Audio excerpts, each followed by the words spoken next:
यहाँ आपके दोस्तों ने चिड़िया आ गई है एक नई कहानी लेकर।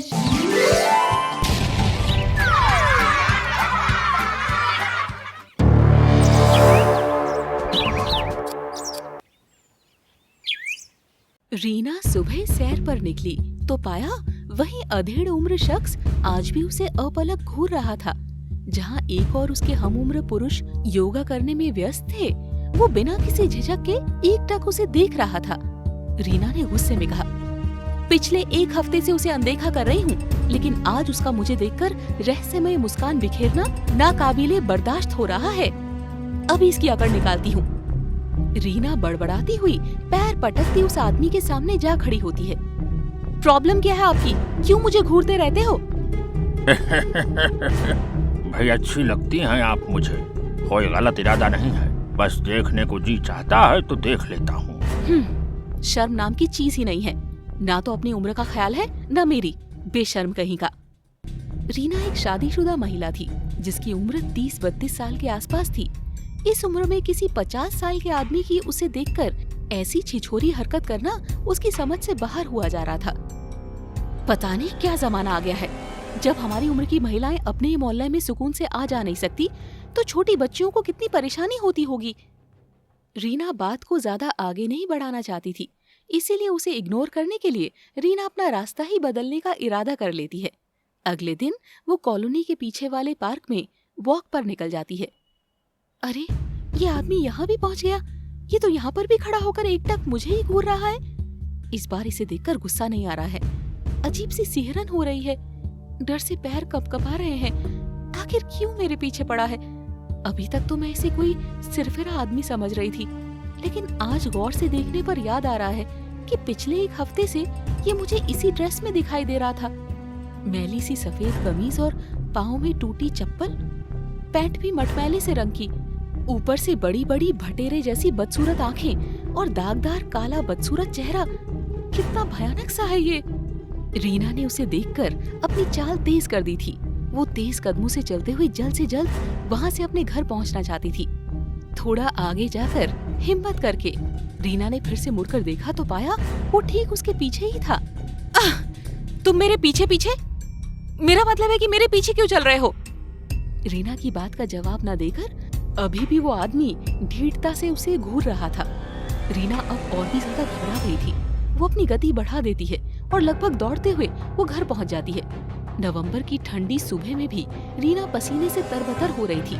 कई सारे सवाल दिमाग में कौंध रहे थे। उसे कैसे पता मैं आज दूसरे पार्क में जाने वाली हूँ? और मैंने तो उसको चलते हुए देखा ही नहीं, फिर वो मेरे पीछे कैसे पहुँचा? ना कदम चाप सुनाई पड़े उसके आने की, ना कोई आहट। मैं तो इतना तेज चल रही थी, फिर भी वो बिल्कुल मेरे पीछे कब और कैसे पहुंच गया? रीना के मन में अजीब से ख्याल घूम रहे थे। पड़ोस में रहने वाले शर्मा जी से पूछती हूँ उस आदमी के बारे में। वो भी तो रोज सुबह ठीक उसी समय वॉक पर होते हैं। शायद उन्होंने कहीं देखा हो उसे, या जानते हो कि किस फ्लैट में रहता है वो घटिया बेहुदा आदमी। सोचते हुए रीना पड़ोस में रहने वाले शर्मा जी का दरवाजा खटखटाती है। नमस्ते शर्मा जी, वो आपसे कुछ बात करनी थी, अगर आपके पास 2 मिनट का समय हो तो। अरे आइए आइए भाभी जी, बताइए ना क्या बात है, आप निश्चिंत होकर कहिए। जी, वो आपने देखा है एक आदमी रोजाना बेंच पर बैठा हुआ घूरता रहता है लड़कियों को। मतलब बड़ा ही अजीब आदमी है। ऐसा लगता है जैसे पार्क में सिर्फ महिलाओं को ही घूरने आता है।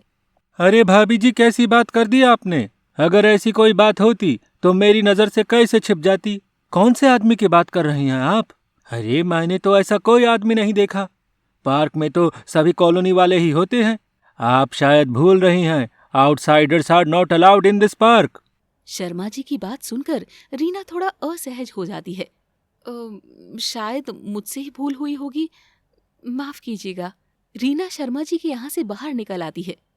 हाँ, मुझे करना ही क्या है, चाहे जो भी हो। अब की बार मुझे मिल गया तो छोड़ूंगी नहीं, सीधे सिक्योरिटी को बुलाऊंगी, घूरना ही भूल जाएगा। रीना अब उस गंदी शक्ल वाले आदमी के ख्याल को झटक जल्दी जल्दी ऑफिस के लिए निकल जाती है। अगले दिन सुबह न चाहते हुए भी रीना का ध्यान उसी आदमी की ओर था। थोड़ी देर बाद शर्मा जी दिखाई दिए। Good morning. Good morning. Reena की नजरें दौड़ते हुए तेजी से दाएं बाएं घूमकर अपनी तसल्ली कर रही थी। कुछ देर बाद रीना को वो आदमी शर्मा जी के ठीक पीछे खड़े हुए दिखाई पड़ा। वो आज भी भाव विहीन उसे ही घूर रहा था। फिर वो जाकर नजदीक की बेंच पर बैठ गया। आज तो इसे छोड़ूंगी नहीं। आज शर्मा जी को ये ढीठ आदमी दिखाकर ही रहूंगी और सिक्योरिटी के सामने उसे कॉलोनी से बाहर निकलवा कर ही दम लूंगी। वो आंखों से शोले बरसाती लगभग बेंच के नजदीक पहुंचने वाली थी कि शर्मा अपनी थकान मिटाने के लिए उसी बेंच के नजदीक पहुंच जाता है और धप से उस अधेड़ पर बैठ जाता है। हे भगवान, ये कैसे हो सकता है? मुझे तो अपनी आंखों पर विश्वास ही नहीं हो रहा है। क्या मैंने सच में अभी अभी शर्मा को उस आदमी के ऊपर ही बैठे देखा है? मतलब वो आदमी शर्मा को दिखाई नहीं दे रहा। तो क्या ये मेरा वहम है? सोचते हुए रीना को चक्कर आ जाता है और वो नीचे गिर पड़ती है। कुछ देर बाद आंख खुली तो रीना अपने कमरे में थी। उसके पति और शर्मा जी की बात करने की आवाज रीना के कान में पड़ रही थी। अरे भाई साहब, पता नहीं कैसे भाभी जी पार्क में गिर पड़ी। आप ध्यान रखिए उनका। कल भी कुछ अजीब सी बातें कर रही थी। लगता है आजकल काम का कुछ ज्यादा ही प्रेशर है उन पर। हाँ। रीना ने धीरे से अपनी आंखें खोली तो पाया वही चेहरा कमरे में उसके बिस्तर से लगा खड़ा हुआ उसे घूर रहा था। उसका काला रंग, बड़ी बड़ी सुर्ख आंखें और चीर परिचित मुस्कान आज भी उसके चेहरे पर चिपकी हुई थी। बिना होठ हिलाए ही उसकी भयानक दोहरी सी आवाज कमरे में गूंजी। ले, अब नहीं करूँगा तेरा पीछा। अब से तेरे साथ ही रहूँगा। कहा था ना, तू मुझे अच्छी लगती है। अरुण, अरुण, शर्मा जी जल्दी आइए। देखिए ये आदमी यहाँ भी आ गया। अरुण, मुझे इस आदमी से बचा लो। तभी वो आदमी अपने भूतिया रूप में आ जाता है। चाहे किसी को भी बुला ले, तेरे अलावा कोई और मुझे नहीं देख सकता। अब मैं हमेशा तेरे साथ, तेरे शरीर के अंदर रहूंगा। बस कुछ ही दिनों की बात है, उसके बाद मैं तुझे अपने साथ ही ले जाऊंगा। चले जाओ यहाँ से। कौन हो तुम? जाओ जाओ यहाँ से, मेरे पास मत आओ, चले जाओ। अरे रीना, यहाँ तो कोई भी नहीं है। क्या हुआ है तुमको? क्यों चिल्ला रही हो? अरुण, वो यही है। वो मुझे ले जाएगा अपने साथ। वो मेरे पास आ रहा है। पता नहीं तुम्हें क्या हो गया है। अरे किसकी बात कर रही हो? थोड़ा आराम करो, सब सही हो जाएगा। अरुण को कोई भूतिया साया दिखाई नहीं देता है, लेकिन थोड़ी देर बाद रीना का चेहरा और आवाज बदल जाते हैं। अब मैं तुझे नहीं छोड़ूंगा, अपने साथ ही ले जाऊंगा। चाहे जितना भी चिल्ला ले, कोई तुझे मुझसे नहीं बचा सकता। अरुण रीना की भूतिया आवाज सुनकर सारा माजरा समझ जाता है और मंदिर से गंगा जल लाकर उस पर छिड़क देता है। मुझे दर्द हो रहा है अरुण, मत करो प्लीज, ये पानी मत डालो। मुझे पता है, ये रीना नहीं वो साया बोल रहा है। मैं तुम्हारी चाल में नहीं फंसने वाला। चले जाओ रीना को छोड़कर, नहीं तो अभी भस्म कर दूंगा। तभी रीना भयानक रूप में आ जाती है। उसकी आंखें बिल्कुल लाल हो जाती है और बाल भी बिखर जाते हैं। अपनी पत्नी की जान बचाना चाहता है तो चला जा यहाँ से, नहीं तो अभी इसकी गर्दन मरोड़ दूंगा। भूतिया साये की धमकी से डरे बिना अरुण बार बार गंगा जल रीना के ऊपर डालता रहता है। तभी शर्मा जी एक बाबा को लेकर वहाँ आ जाता है। ये तो कोई शक्तिशाली साया है। आपने सही समय पर मुझे बुला लिया। अब चिंता की कोई बात नहीं है।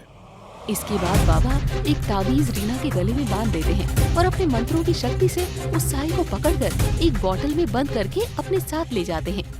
इस तरह बाबा के सही समय पर पहुंचने के कारण रीना उस भूतिया साये से मुक्त हो जाती है। यहाँ आपकी दोस्त टूनी चिड़िया आ गई है एक नई कहानी लेकर।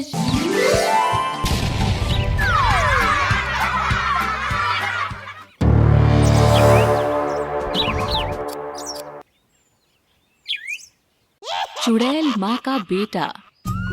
करण और कुंज दोनों सगे भाई थे जो रामपुर जंगल में अपनी माँ सविता चिड़िया और पिता भोलू चिड़िया के साथ रहते थे। करण बड़ा भाई था और कुंज छोटा भाई था। बचपन से ही करण चिड़िया कुछ डरा सहमा सा रहता था। उसे हमेशा ये एहसास होता कि उसके आसपास कोई है। बेटा करण, अब तुम बड़े हो गए हो। अब इस तरह हर बात पर घबराना और डरना छोड़ दो।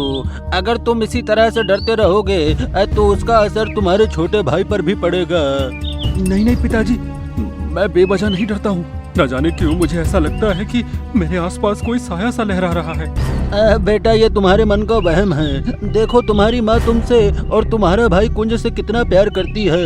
अरे उसने तुम दोनों को कितने अच्छे से पाल पोस कर बड़ा किया है। अब फिर तुम्हें किस बात से डर लगता है? पिताजी आप तो काम के सिलसिले में जंगल से बाहर चले जाते हो, बाद में माँ मुझ पर बहुत अत्याचार करती है और आपको कुछ भी बताने पर घर से निकालने की धमकी देती है। अरे अब कहाँ खो गए? सुन भी रहे हो मैं क्या कह रहा हूँ? जी पिताजी सुन रहा हूँ, जैसा आपने कहा वैसा ही करूँगा। करण को समझा बुझाकर पिताजी जंगल से बाहर काम करने के लिए चले जाते हैं। उनके जाने के बाद करण, ओ करण, कहाँ चला गया? मैंने तुझे जो काम करने को दिया था वो पूरा हुआ कि नहीं? देख रही हूँ तो आजकल 1 नंबर का काम चोर होता जा रहा है। तुझे जो भी काम करने को देती हूँ कभी पूरा नहीं करता। ऐसी बात नहीं है माँ, मैं तो आपका दिया हुआ काम ही कर रहा था। तभी कुंज मेरे कमरे में आ गया और उसने आकर सारा काम फैला दिया। अपनी काम चोरी का इल्जाम मेरे नन्हे से बच्चे के सर पर मढ़ेगा? तेरी इतनी हिम्मत? इतना कहकर करण चिड़ा की माँ सविता उसे 2 तमाचे जड़ देती है। बेचारा करण सुबकता हुआ अपने कमरे में चला जाता है। तभी उसे लगता है जैसे उसके कमरे में धीरे धीरे कोई साया उसके नजदीक आ रहा है। साये को देखकर करण अपनी आंखों को जोर से बंद कर लेता है और अपनी माँ को आवाज लगाने लगता है। माँ माँ माँ जल्दी आओ, देखो मेरे कमरे में कौन है। माँ जल्दी आओ। बताओ कौन राक्षस तुम्हारे कमरे में घुस आया जो तुम इतना गला फाड़ के चिल्ला रहे हो? माँ मैं सच कह रहा हूँ माँ, जब मैं अपने कमरे में बैठकर रो रहा था तो मैंने एक साया अपने नजदीक आते हुए देखा। मैं झूठ नहीं बोल रहा हूँ माँ, मेरी बात पर यकीन करो। झूठ पर झूठ बोले जा रहे हो? इतने बेशर्म हो गए हो कि कभी कुंज पर झूठा इल्जाम लगाते हो तो कभी भूत या साया होने की झूठी बात कहते हो। आज तुम्हें ऐसी सजा दूंगी कि याद रखोगे। इतना कहकर सविता करण को बिना खाना दिए रात के अंधेरे में घोंसले से बाहर निकाल देती है। करण पेड़ के नीचे रोते रोते सो जाता है। आधी रात को करण को अपने सर के ऊपर एक हाथ महसूस होता है।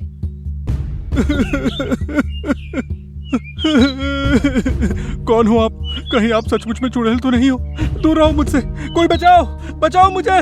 माँ, बाबूजी। हाँ बेटा, तुमने सही पहचाना, मैं एक चुड़ैल ही हूँ, लेकिन तुम्हें मुझसे डरने की जरूरत नहीं है। मैं तुम्हारे आसपास तुम्हारा ध्यान रखने के लिए घूमती रहती हूँ। तुम्हें नुकसान पहुँचाने या डराने का मेरा कोई इरादा नहीं है। देखो बेटा, शांत हो जाओ, घबराओ नहीं, बिल्कुल चुप हो जाओ। चुड़ैल चिड़िया की बात सुनकर करण थोड़ा शांत हो जाता है और ध्यान से चुड़ैल की बात सुनने लगता है। बेटा, तुम मुझसे इतना डरते क्यों हो? मैं तुम्हारी माँ हूँ। तुम मेरी माँ कैसे हो सकती हो?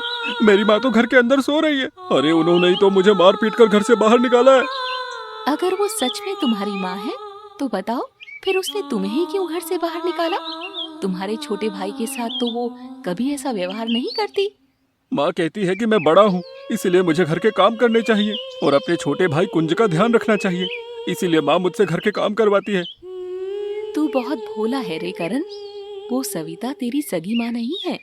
मेरी मौत के बाद तेरे पिता ने सविता से दूसरी शादी कर ली थी, इसीलिए वो तेरे साथ सौतेला व्यवहार करती है और तुझसे घर के कामकाज करवाती है और मारपीट भी करती है। जब मैंने देखा कि वो सविता तेरे साथ अच्छा व्यवहार नहीं करती तो मरकर भी मेरी आत्मा को शांति नहीं मिली, इसीलिए मैं तेरे आसपास भटकती रहती हूँ। क्या कहा? आप सच कह रहे हो? आप मेरी सगी माँ हो? क्या जो साया मुझे हर समय अपने आसपास दिखाई देता था वो आप ही हो माँ? हाँ बेटा, वो साया जो तुम बचपन से देख रहे हो वो कोई और नहीं, मैं ही हूँ। लेकिन आज जब सविता ने तुझे बिना बात मारपीट के अंधेरे में घर से बाहर निकाल दिया तो मुझसे बर्दाश्त नहीं हुआ और मुझे तेरे सामने आना पड़ा। अब मैं इस कविता को नहीं छोड़ूंगी। इतने साल तो मैंने किसी तरह बर्दाश्त कर लिया, लेकिन अब मैं इसे मजा चखा कर ही रहूंगी। अगले दिन सुबह के 6 बज गए हैं, अभी तक पड़ा सो रहा है। चल जल्दी उठ और घर के कामों में मेरी मदद कर, फिर तुझे स्कूल भी तो जाना है। करण चिड़ा झाड़ू लगाने जा रहा होता है कि तभी उसकी चुड़ैल माँ वहाँ आ जाती है। मेरे छोटे से बच्चे से तू घर के काम करवाएगी और फिर तू दिन भर बैठकर यहाँ आराम फरमाएगी और इसके पिता के आने पर झूठ बोलकर इसकी डांट पड़वाएगी। यही तो करती आ रही है ना तू? बरसों से आज मैं तेरा खून पीकर तेरी कहानी खत्म कर दूंगी। करण के पिता ने तुझसे इसीलिए शादी की थी कि उसके बच्चे को एक माँ का प्यार मिल सके। माँ क्या ऐसी होती है जो अपने बच्चों में इतना भेदभाव करे कि एक बच्चे को तो पलकों पर बिठा कर रखे और दूसरे बच्चे से घर के काम करवाए और मारपीट करे। तेरे जैसी माँ के होने से तो माँ का ना होना बेहतर है। इसीलिए आज मैं तेरा खून पीकर इन दोनों बच्चों को फिर से अनाथ कर दूंगी। नहीं नहीं, मेरी सविता माँ को छोड़ दो। ये जैसी भी है, मैंने बचपन से इन्हें ही अपनी माँ माना है। मैं नहीं चाहता कि मेरे कारण इनको कोई भी चोट पहुँचे। बेटे करण की बात सुनकर सविता चिड़िया की आंखों में आंसू आ जाते हैं। दामिनी बहन, मुझे माफ कर दो। मैंने तुम्हारे बेटे करण के साथ बहुत बुरा व्यवहार किया, लेकिन आज मैं वादा करती हूँ कि आज से मैं करण को भी अपने बेटे कुंज की तरह ही माँ का प्यार दूंगी। हो सके तो मुझे माफ कर दो। सविता चिड़िया के आंसू और करण की बार बार विनती करने पर चुड़ैल माँ सविता को माफ कर देती है और फिर सविता भी करण को बहुत प्यार से रखने लगती है। उस दिन के बाद करण को भी कोई साया दिखाई नहीं पड़ता है।